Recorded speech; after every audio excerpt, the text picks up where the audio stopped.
Southeast Asia correspondent, Rodrigo Duterte, seen here in October at a Senate probe into the drug war during his administration, has been taken into police custody. Just short of his 80th birthday, Rodrigo Duterte, a man who once vowed to purge his country through a bloody anti-drugs and crime campaign, found himself outmaneuvered and in custody. The former president was met by Philippines police as he arrived in Manila on a flight from Hong Kong, where he had been rallying support for his candidates for the upcoming midterm election among the large Filipino diaspora there. The much-talked-about warrant for his arrest from the International Criminal Court (ICC) was, it turned out, already in the hands of the Philippines government, which moved swiftly to execute it. A frail-looking Mr. Duterte, walking with a stick, was moved to an Air Force base within the airport perimeter. A chartered jet was quickly prepared to take him to the ICC in The Hague. How had this happened? How had a man so powerful and popular, often called the Trump of Asia, been brought so low? In vain, his lawyers and family members protested that the arrest had no legal basis and complained that Duterte's frail health was being neglected.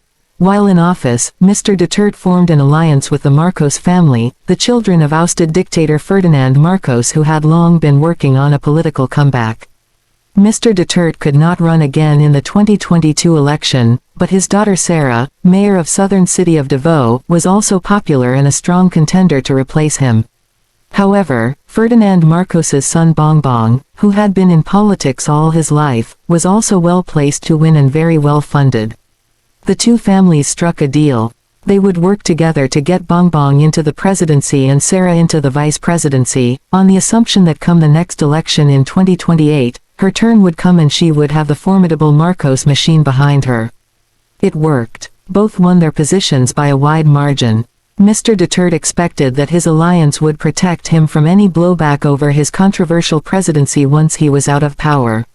The most serious threat hanging over him was an investigation by the ICC into his culpability for thousands of extrajudicial killings carried out during anti-drugs campaigns he ordered, after he became president in 2016, but also during his tenure as mayor of the southern city of Davao from 2011.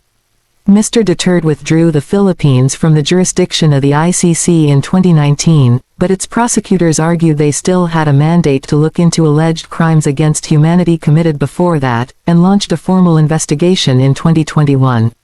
However, President Marcos initially stated that his government would not cooperate with the ICC. That position only changed after the dramatic breakdown of the Duterte-Marcos alliance.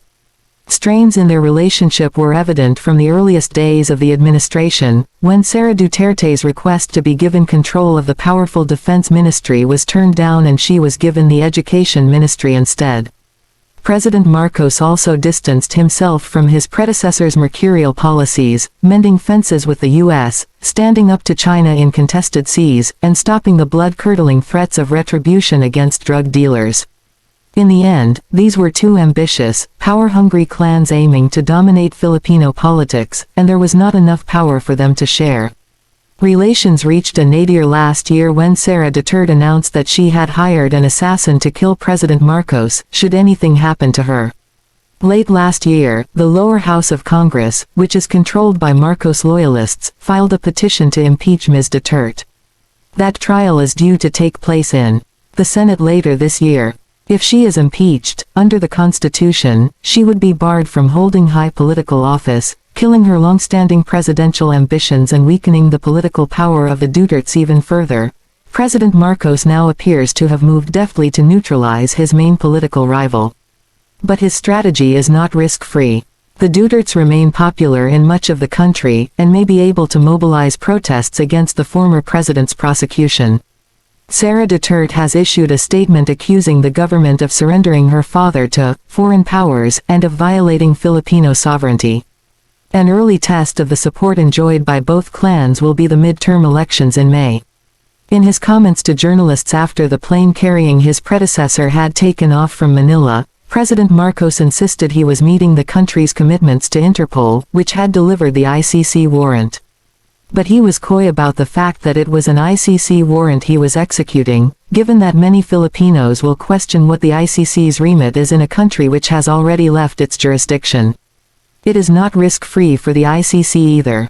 The court is an embattled institution these days, with the Trump administration threatening to arrest its top officials should they travel to the U.S., and few countries willing to extradite those it has indicted. Getting former President Duterte to The Hague might therefore look like a welcome high-profile success. But there was a warning, from China, admittedly not a signatory to the ICC and currently at loggerheads with the Philippines, not to politicize ICC cases. This was a thinly veiled reference to the fact that this case, which is supposed to be about accountability for serious international crimes, has ended up playing a decisive part in a domestic feud in the Philippines between two rival political forces.